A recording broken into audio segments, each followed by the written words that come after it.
scams, investigations, counterfeiting rings on pool cues? Tonight on the Cue Tang Clan.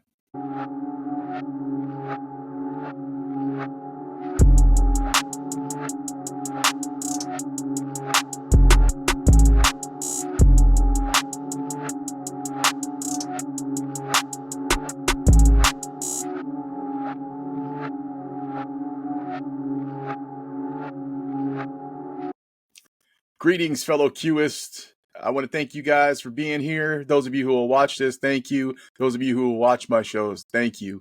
I also want to thank you guys for showing up and watching the latest Level 2 Billiards Live with me and Jay. By the way, the views have gone and all the stats and everything.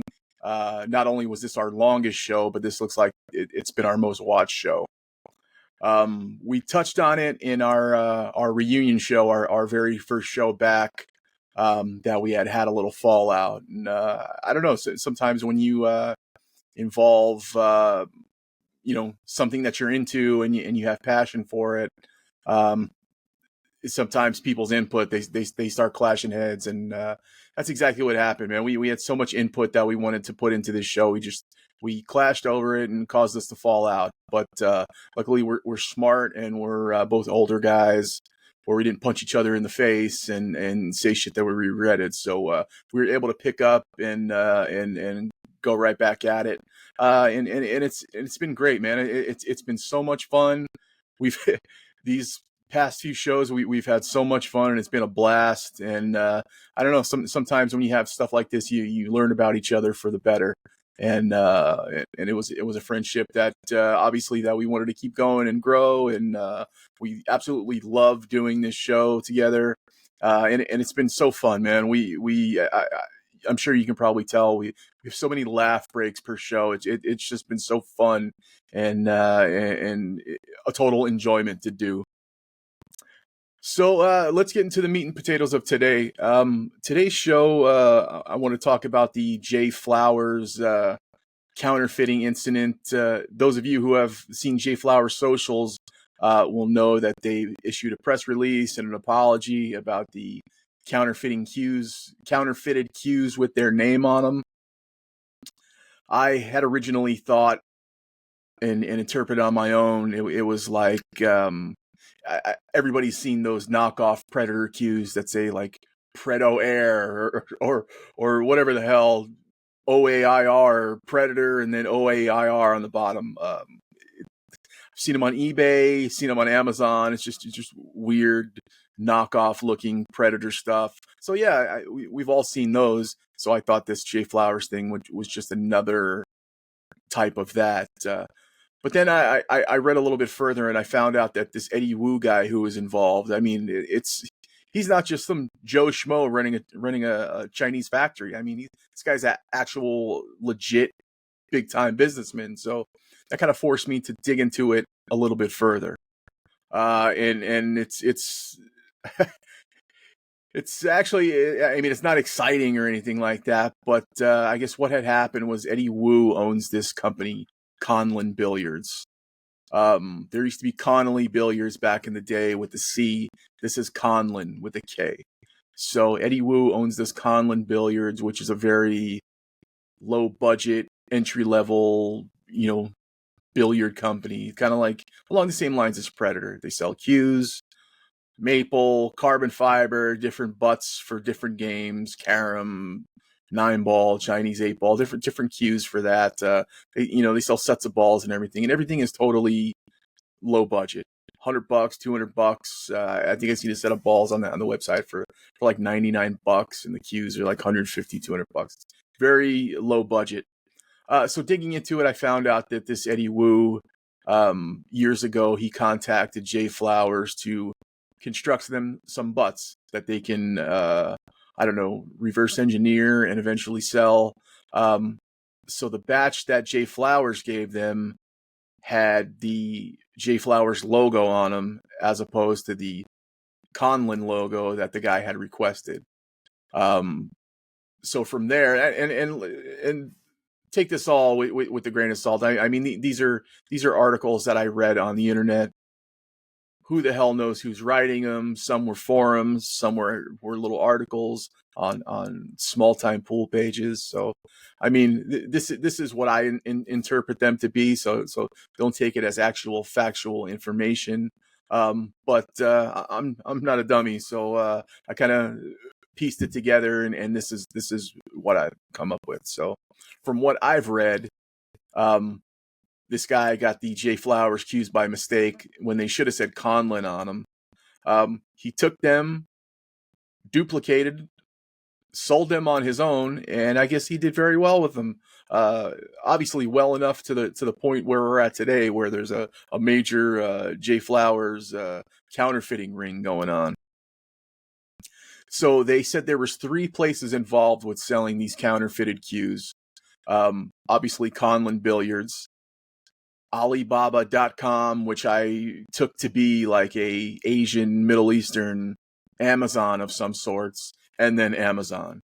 Just digging into this, I seen that the Eddie Wu guy who owned Conlon Billiards also owns this alibaba.com. So this guy is not only counterfeiting cues at a Chinese factory somewhere, he's also double dipping in multiple businesses. So he must have pigged out to a point where it raised some eyebrows. Sold more and more of these counterfeiting cues, and obviously it got back to J Flowers, to where they must have blew the whistle on it, or investigated for themselves, and got to a point where they I don't know, send a cease and desist letter, get your lawyers involved and all that. So I'm curious to see where this is going to go from there. Like I said, J Flowers only issued on their Instagram and their social medias that they apologized for any inconvenience, and please do your due diligence when selecting a cue, whether it's from J Flowers or anywhere else. You got to make sure it's from a reputable dealer, so you know what you're paying for, you're actually getting. Obviously, these are very these Conlon and Alibaba. I don't know about that Alibaba, being as big as Amazon. They say it's like Amazon, so who knows? I mean, they look very small time. So who knows where this is going to go from here? Is that something that can possibly fold, or do they get a slap on the wrist? They got to pay a fine. I'm curious to see what happens from here. But it kind of makes you stop and think. If more cues were handmade cues, would there be these counterfeiting rings?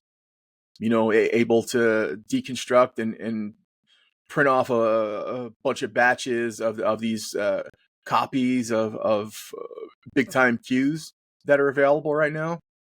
I know it really makes you think that maybe the industry should go back to actual cue making, instead of just getting a bunch of robots and machines and throwing logs of wood through there and shining them up when they come out the other side. Really makes you respect and appreciate the craft of cue making. So that's what's going on with that. I just thought that was at first I thought it was something you can shrug your shoulders off to, and just another counterfeit cue. But actually digging into it and seeing that this guy involved was an actual big time businessman, it kind of makes you want to dig further into the story. And then once you find out that he owned multiple facets of these places that are selling these counterfeited cues, it kind of wraps it all up nice together. So yeah. So anybody out there in the market for a J Flowers cue, make sure you get it from J Flowers or one of the big ticket stores that sells it. Don't get it from Alibaba or Amazon. Save yourself some headaches. Okay, last thing I wanted to touch on was some actual handmade cue news. This is from my friends at Viking. Those of you who have listened to me talk about this water cue and seen my Super Billiards Expo footage about the Viking Paul Drexler collaborations and the latest cue to come out in that series, the Element series, the water cue, that met with some delays. I know they had released it not so much released it, but they unveiled it in March, and it was supposed to be available by early June. I don't know if they had some material shortages or something like that, but the cues have actually arrived, and they are available for sale now. I know there was some slight delay, but they're available. You can get them on the Viking website. You can get them at Cyberts. I personally get mine at Cyberts. If I remember correctly, the third in the series was supposed to be unveiled in June, but I heard from the Viking social media page that they have pushed that back until the beginning part of next year. So it looks like we'll have just the fire and the water cue for now, and you can expect the air and earth probably in the first half of next year.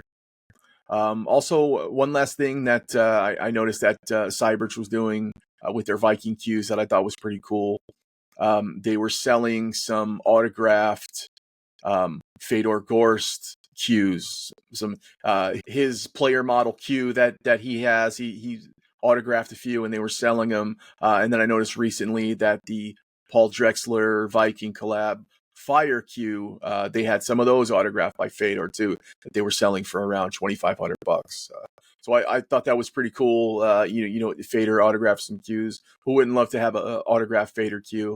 I don't know what connection he has with the Fire Cue, or maybe it's just they're picking a handful of cues that they're doing this with. But yeah, those the two cues that I seen that were autographed by Fedor, they were very high-end Viking stuff, and the autograph, you know, his autograph is nice and crisp. It doesn't look like it's just scribbled on there. So they actually really look good with that autograph on it.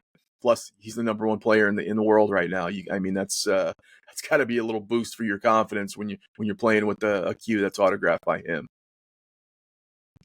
That's all I got for today. I just wanted to talk about the counterfeiting cue ring and two little Viking news and notes. Once again, thank you guys who have watched this. Thank you guys who will watch this. Just a reminder, please like, subscribe, comment on not only this video, but the rest of my videos and my YouTube channel. You can also get me on the Gangster of Pool on Instagram. Don't forget to follow Level 2J. You can follow him on Level 2 Billiards on YouTube. Also on Instagram, Level 2 Billiards. And last but not least, make sure you guys are following my buddy Roy and his Magic Ball Rack Official on Instagram. Best Templar rack in the world. Go out and get you one. All right, guys. Until next time, thank you.